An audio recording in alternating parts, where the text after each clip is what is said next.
Have you ever heard of the Flannan Isles Lighthouse? It's not just any lighthouse. It's at the center of one of the most spine-tingling unsolved mysteries of the 20th century. Picture this. December 1900, off the rugged coast of Scotland. Three men, James Ducat, Thomas Marshall, and Donald MacArthur, are stationed as lighthouse keepers on a remote, storm-battered island called Eilean Mòr. Their job? To protect sailors by ensuring the light never goes out. Simple, right? But what unfolds is anything but ordinary. Keep watching, because by the end of this story, I promise, you'll be left questioning every explanation you've ever heard. The Flannan Isles Lighthouse was completed in 1899, just 1 year before the infamous event. The Isles themselves are steeped in superstition. Ancient stories of hauntings and cursed lands surround them. Eilean Mòr, where the lighthouse was built, was often called the Otherworld by local fishermen who refused to set foot on its grounds. In just a month and a half, Ducat, Marshall, and MacArthur would add another dark chapter to the island's haunted history.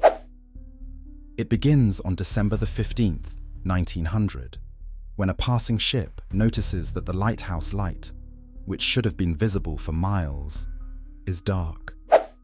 Concern grows quickly, as a failure to maintain the lighthouse could spell disaster for other vessels navigating the treacherous waters near the island.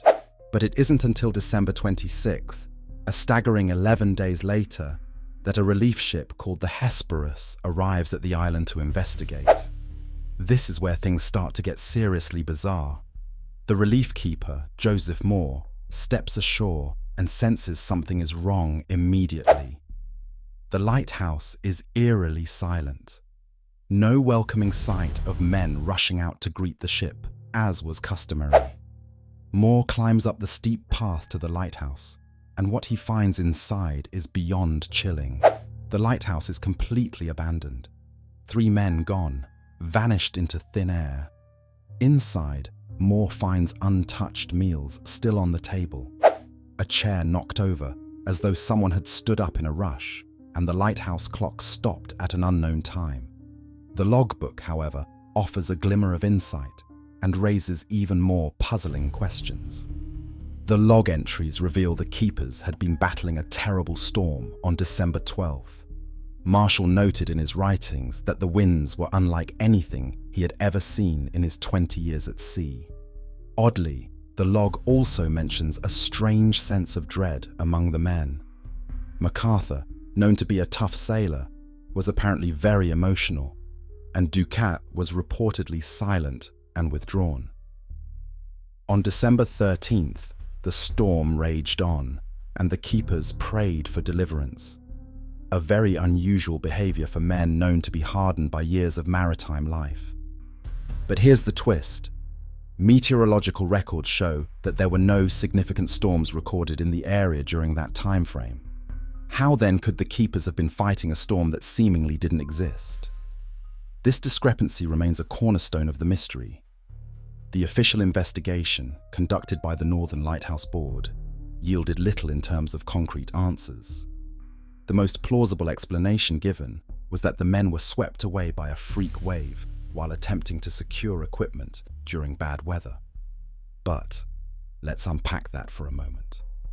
The oilskin coats belonging to Ducat and Marshall were missing, indicating they might have ventured outside, but MacArthur's coat remained hung up indoors. If all 3 men were taken by a wave, why would MacArthur have gone out without his coat? Surely no experienced sailor would face a storm unprotected on the windswept cliffs of Eilean Mòr. Theories abound, as you might expect. Some believe the 3 men fell victim to foul play, or perhaps turned on each other in a psychotic break due to the isolation, compounded by the harsh conditions. Arguments along these lines speculate that one man could have been lured outside and the others met their fate trying to save him. But again, where would their bodies have gone? Extensive searches turned up 0 evidence, no remains, no personal belongings washed ashore. Let's dive deeper into some of the more supernatural elements of the case. Eilean Mòr's folklore could offer yet another lens through which to view this mystery. Legend speaks of ghostly beings known as the Blue Men of the Minch, who were said to lure sailors to their doom. Could these mythical creatures have anything to do with the keepers vanishing?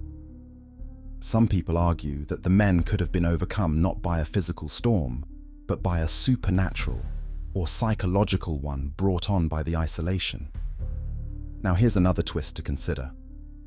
The timing of the disappearance coincides with an inexplicable rise in strange lights reported over the ocean in that part of the world. Some proponents of alien theories, not many, but a vocal few, tie this timeline to potential extraterrestrial activity. They argue that the lighthouse keepers may have witnessed something or been taken altogether. Far-fetched? Sure. But isn't the whole case hard to fathom, no matter which angle we approach it from? Let's revisit the freak wave theory one last time. In the 1990s, researchers attempted to re-evaluate the case using computer models of wave behavior in the region. They concluded it might be possible for a rogue wave to have struck the island and swept the keepers into the sea. But even if that were true, why don't we see more evidence of such events throughout maritime history, hitting other lighthouses? Could there have been human interference? A secret plot covered up by higher powers? The isolation of their post meant the three men were cut off from the outside world for weeks at a time. Were they targeted amid the storm for something they knew? There are theories that British intelligence may have played some role in silencing the men for reasons lost to time. Wild speculation? Perhaps. But stranger things have been proven true before. After 123 years, the case of the vanished lighthouse keepers of Eilean Mòr still stands as an eerie chapter in maritime folklore. As fascinating as it is horrifying, this story serves as a reminder of the limits of human understanding and the power of the unknown. Was it nature's wrath, human treachery, or a brush with something far beyond our comprehension? What do you think happened to Ducat, Marshall, and MacArthur? Drop your theories in the comments below.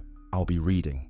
And don't forget to like and subscribe if you want to hear more puzzles from the Book of Unsolved Mysteries. Until next time, keep wondering, keep asking, and above all, stay curious.